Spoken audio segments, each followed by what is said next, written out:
अस्सलाम वालेकुम dear students, उम्मीद है आप सब खैरियत से होंगे। हमारा आज का जो लेक्चर है बहुत ही इंपॉर्टेंट है लॉ गेट एस्पिरेंट्स के लिए। जैसे कि आप सबको पता है कि जो नेक्स्ट लॉ गेट है वो कंडक्ट होने जा रही है जून या फिर जुलाई 2024 में। तो अक्सर स्टूडेंट्स का ये क्वेश्चन था, तो क्या सर इसका जो सिलेबस है वो सेम है या फिर चेंज हो चुका है। तो अगर इसके सिलेबस की बात की जाए तो सिलेबस इसका सेम है, लेकिन फिर भी आपकी अवेयरनेस के लिए बताता चलूँ कि सबसे पहला जो पोर्शन है लीडिंग केसेस का, इस लीडिंग केसेस के अंदर 8 आपके लीडिंग केसेस हैं। स्टेट वर्सेस 200 केस, उसके बाद Maulvi Tamizuddin Khan versus governor general, उसके बाद miss Asma Jilani versus government of Pakistan, फिर उसके बाद आ जाता है Begum Nusrat Bhutto versus chief of army staff, फिर Mohammad Nawaz Sharif versus president of Pakistan, Al Jihad trust versus federation of Pakistan, और फिर उसके बाद आ जाता है Zafar Ali Shah versus governor general Parvez Musharraf, और फिर उसके बाद खान असफन यार वाली केस। तो इसके अंदर हमारे पास 8 लीडिंग केसेस हैं, लेकिन इसकी वेटेज कितनी है? Only 5 marks. ठीक है। उसके बाद नेक्स्ट जो पोर्शन है इसका, वो नेक्स्ट पोर्शन आ जाता है constitution of Pakistan. Constitution of Pakistan के कितने मार्क्स हैं? 10 मार्क्स हैं। और आर्टिकल 1 से लेकर आर्टिकल 40 तक, जिसके अंदर आपका फंडामेंटल राइट और फंडामेंटल राइट्स के अलावा आपका जाता है प्रिंसिपल ऑफ पॉलिसी, और पार्लियामेंट का चैप्टर आर्टिकल 50 से लेकर आर्टिकल 89 तक। फिर आ जाता है जूडी कार्टर का चैप्टर आर्टिकल 175 से लेकर 212 तक। तो इसके 10 मार्क्स हो गए, ये हो गए आपके 15 मार्क्स। फिर इंटरनेशनल लॉ की अगर बात की जाए तो इंटरनेशनल लॉ के अंदर भी आपके जो है सिर्फ और सिर्फ 5 मार्क्स हैं, जिसके अंदर 2 कंप्लीट जो है पोर्शंस हैं। एक है UN charter, 6 organ of ICJ. फिर उसके बाद आ जाता है इंटरनेशनल कोड ऑफ जस्टिस। ठीक है, तो 2 पोर्शन है, 2 मार्क्स यहाँ से आ सकते हैं, 2 मार्क्स 2 क्वेश्चन यहाँ से आ सकते हैं। फिर आ जाता है जूरिस्प्रूडेंस। जूरिस्प्रूडेंस के 5 मार्क्स हैं। एक है हमारे पास इंग्लिश जूरिस्प्रूडेंस, एक है हमारे पास इस्लामिक जूरिस्प्रूडेंस। इंग्लिश जूरिस्प्रूडेंस आपने पढ़नी है सेलमन की, और इस्लामिक जूरिस्प्रूडेंस आपने स्टडी करनी है, कहाँ से आपने स्टडी करनी है? इमरान एहसन खान न्याजी की बुक से। ठीक है, तो 10 मार्क्स ये हो गए। फिर उसके बाद आ जाता है code of civil procedure. 10 marks इसके जो हैं सेक्शन पोर्शन से आते हैं, और 10 मार्क्स इसके जो है आपके ऑर्डर पोर्शन से आते हैं। 20 मार्क्स की वेटेज आपकी है कोड ऑफ सिविल प्रोसीजर की। उसके बाद फिर क्या आ जाता है? उसके बाद फिर जो है हमारे पास नेक्स्ट आ जाता है पीपीसी। पीपीसी के अंदर 5 चैप्टर्स हैं और 10 मार्क्स हैं। 5 चैप्टर्स कौन कौन से हैं? एक है चैप्टर नंबर 2, चैप्टर 2 डेफिनेशंस का है। चैप्टर 4 जर्नल एक्सेप्शंस यानी जर्नल एक्सप्लेनेशन। फिर उसके बाद जर्नल एक्सेप्शन। फिर उसके बाद chapter 16 wrongful restraint, wrongful confinement. फिर उसके बाद चैप्टर 16 आ जाता है आपका offences related to human body. Chapter 16A wrongful restraint, wrongful confinement के बारे में। और चैप्टर 17 जो है वो आ जाता है आपका ऑफेंसेस रिलेटेड टू प्रॉपर्टी, जिसके अंदर कोई नियर अबाउट कोई 11 आपके आ जाते हैं ऑफेंसेस। फिर उसके बाद आता है सीआरपीसी। अब सीआरपीसी की अगर जहाँ तक बात की जाए, सीआरपीसी के अंदर 11 चैप्टर्स हैं और इसके मार्क्स कितने हैं? Only 10 marks. इन चैप्टर्स की अगर मैं बात करूं तो सबसे पहले आ जाता है आपका प्रिलिमिनरी वाला चैप्टर। फिर आ जाता है अरेस्ट, एस्केप एंड रीटेकिंग का चैप्टर। फिर आ जाता है आपका process to compel production of document.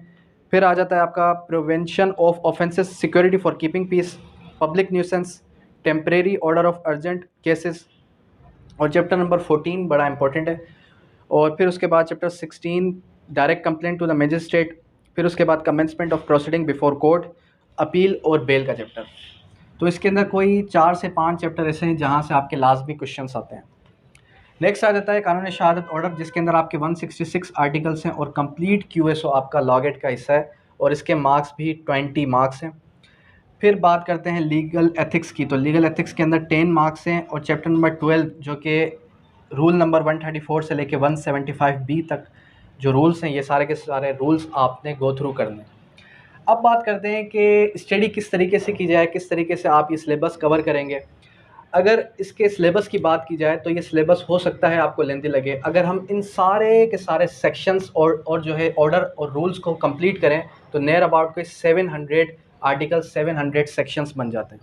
अब ये 700 सेक्शंस आर्टिकल्स किस तरीके से हमने मेमोराइज़ करने हैं? एटलीस्ट आपने इस पूरे के पूरे सिलेबस को 3 to 4 टाइम्स गो थ्रू करना है। 3 to 4 टाइम्स गो थ्रू करने के बाद क्या होगा कि वो आपकी मेमोरी के अंदर सेव हो जाएगा। जैसे कि आप सबको पता है कि जून के अंदर अभी हमारे पास नियर अबाउट कोई 2 से ढाई महीने, इस मंथ्स के अंदर हमने क्या करना है, हमने एटलीस्ट इस पूरे के पूरे सिलेबस को 3 टाइम्स या फिर 4 टाइम्स लाजमी गो थ्रू करना है। सबसे पहले हम अपने ग्रुप के अंदर क्या करेंगे, हम जो है क्यूएसओ को पढ़ेंगे, क्यूएसओ के बाद फिर अदर सब्जेक्ट्स को पढ़ेंगे, सीपीसी है, पीपीसी है, सीआरपीसी है, लीगल एथिक्स है, और फिर ज्यूरिस्प्रूडेंस और फिर इंटरनेशनल लॉ। एक एक मार्क्स भी आपके लिए बहुत ही इंपॉर्टेंट है उन कैंडिडेट्स के लिए जो कि ऑलरेडी फेल हो चुके हैं 1 नंबर की वजह से, 2 नंबर की वजह से। कंप्लीट 100 आउट ऑफ 100 की प्रिपरेशन बहुत ही नेसेसरी है। बाकी ये कहना कि सिर्फ़ और सिर्फ ऐसे सब्जेक्ट्स जिनकी वेटेज ज़्यादा है या फिर सिर्फ़ और सिर्फ ऐसे सब्जेक्ट्स जिनकी वेटेज 5 मार्क्स है तो उनको हम बाद में भी गो थ्रू कर सकते हैं। मैंने अपने कुछ लेक्चर्स के अंदर ही ये बात की है कि आप बाद में भी इनको गो थ्रू कर सकते हैं, लेकिन बाद में फिर स्टूडेंट्स गो थ्रू करते ही नहीं, तो उसका रिज़ल्ट ये निकलता है फिर वो सब्जेक्ट्स आपके रह जाते हैं। जैसे कि आपका इंटरनेशनल लॉ हो गया, इंग्लिश ज्यूरिस्प्रूडेंस हो गया, इस्लामिक हो गया, और फिर आपका जो है लीडिंग केसेस वाला पोर्शन हो गया। तो ये 20 मार्क्स अगर बात की जाए तो देखें 20 मार्क्स हैं। 20 मार्क्स भी बहुत ही इंपॉर्टेंट है क्योंकि आपने पास करना है 50% पे, तो 50% के लिए अगर कोई ऐसा स्टूडेंट है जो पूरे के पूरे सिलेबस को गो थ्रू करता है और उसके बावजूद भी अगर उसके आते हैं 48 या फिर आते हैं 49, तो 1 या 2 मार्क्स की वजह से वो दोबारा रह गया। और जैसे कि आप सबको पता है कि इसके सिर्फ और सिर्फ 7 अटैम्प्ट्स हैं। देखने को तो 7 अटैम्प्ट्स बहुत ज़्यादा हैं, लेकिन वो कैंडिडेट्स, वो स्टूडेंट्स जो कि 3 ईयर एलएलबी प्रोग्राम करके आ चुके हैं, उनके लिए ये 7 अटैम्प्ट्स बहुत ही कम हैं। तो अब करना क्या है, करना ये है कि आपने लॉ गेट देने से पहले अब खुद को इतने अच्छे तरीके से प्रिपेयर करना है कि आप ये कह सकें कि मेरी 100 आउट ऑफ 100 प्रिपरेशन हो चुकी है। अब कोई ऐसा चांस बनता ही नहीं है कि मेरी प्रिपरेशन में कोई भी ऐसा पोर्शन, कोई भी जो है कसर रह चुकी है लॉ गेट की प्रिपरेशन में।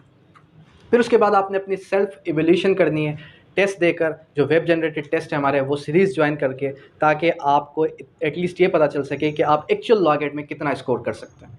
ठीक है, तो कहने का मकसद ये है कि इस पूरे सिलेबस को आपने जितनी ज़्यादा बार हो सके उतनी ज़्यादा बार गो थ्रू करना है। अक्सर स्टूडेंट्स ये भी कहते हैं कि सर अगर हम फॉर सपोज़ कि हम जो है क्यूएसओ को पढ़ते हैं तो सीआरपीसी भूल जाते हैं, इन दोनों को पढ़ते हैं फिर पीपीसी भूल जाते हैं, तो ऐसा क्या तरीक़ेकार है, ऐसी क्या स्ट्रेटेजी है जिससे हम ये सारे के सारे सब्जेक्ट्स फिंगर टिप्स पे याद हो जाएं?